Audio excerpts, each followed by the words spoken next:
Bonjour, je suis maîtresse Séverine du cartable de Séverine. Aujourd'hui, je vais vous présenter un ouvrage que j'ai publié sur Amazon. Alors c'est un ouvrage un peu spécial puisqu'en fait ce sont des cartes mentales en français. Alors, vous allez en fait pouvoir faire plusieurs exploitations de cet ouvrage. Soit l'enseignant photocopie les cartes mentales et les donne telles quelles à ses élèves, soit au contraire la carte mentale va lui servir de support de réflexion et d'élaboration de la carte avec ses élèves, c'est-à-dire qu'ils vont la construire ensemble. Soit encore, elle peut servir aux parents d'élèves qui veulent justement réviser autrement les leçons traditionnelles en français. Et surtout, j'ai à chaque fois inséré une version vierge de la carte mentale, comme ça permet aussi de faire une restitution après avoir appris la leçon. Et pour l'enseignant, ça peut permettre justement de construire, d'élaborer, d'écrire ensemble la carte mentale. Donc vous avez comme ça une version vierge. Alors je vais vous présenter justement ces trois versions. Donc voilà la carte mentale. Vous avez donc 15 cartes mentales en grammaire, code violet. Vous avez 7 cartes mentales en conjugaison, code rouge. 23 cartes mentales en orthographe, code bleu. Et 8 cartes mentales en vocabulaire. Voyons maintenant comment ça se présente. Alors, vous avez ici donc une version rédigée. Rédigée, pourquoi? Parce qu'en fait, ce sont des phrases comme une leçon traditionnelle, sauf que c'est sous forme d'organigramme. Ensuite, vous avez une version synthétique. Moi, c'est ce que j'utilise le plus, la version synthétique.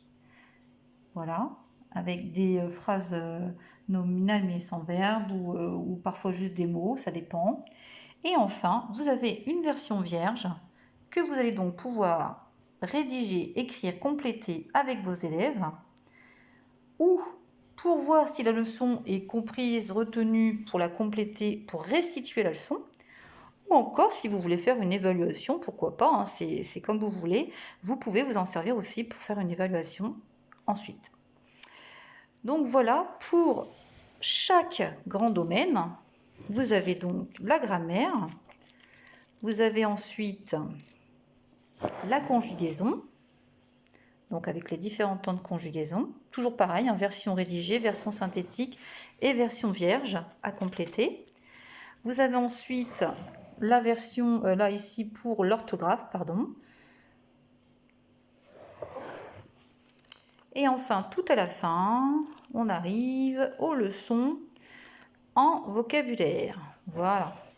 Donc en vocabulaire, pareil, toujours la même chose, une version rédigée, une version synthétique et une version vierge pour que vous puissiez remplir avec vos élèves ou vos enfants, si c'est donc vos enfants.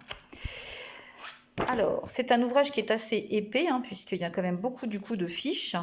C'est à vous de choisir celles qui vous conviennent le mieux, rédigées, synthétiques. Vous en faites l'utilisation dont vous voulez. Vous pouvez donc, comme je disais, les fiches vierges pour compléter avec les élèves, pour voir quand on veut faire la restitution de la leçon, voir si c'est bien retenu, ou en évaluation, même si vous le souhaitez.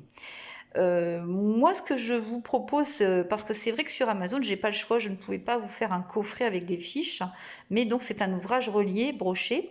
Donc ce qu'il faut faire, c'est ne pas hésiter en fait à dissocier toutes les pages et ensuite à les perforer et les ranger dans un classeur. Comme ça, quand on veut manipuler, c'est beaucoup plus facile. On prend la fiche qui nous concerne pour nous aider à la faire avec les élèves au tableau. C'est beaucoup plus pratique. Moi, j'hésite plus maintenant, voilà, de faire cela en fait pour des ouvrages reliés. Je dissocie tout et je le range autrement et comme ça, je peux m'en servir de manière beaucoup plus pratique. Donc voilà, cet ouvrage, donc vous le découvrez sur Amazon en écrivant la boîte à outils CM2 ou en écrivant le nom de l'auteur. Vous y retrouverez tous mes anciens ouvrages. Il y en a maintenant plusieurs sur Amazon. Si vous l'achetez, si vous le trouvez sympathique cet ouvrage, n'hésitez pas à laisser un petit commentaire sur Amazon. Moi déjà ça me fait plaisir et puis surtout ça me sert aussi à promouvoir cet ouvrage auprès des autres collègues, auprès des autres visiteurs. Voilà, je pense que j'ai tout dit. Je vais donc vous laisser. Je vous dis à très bientôt. Au revoir.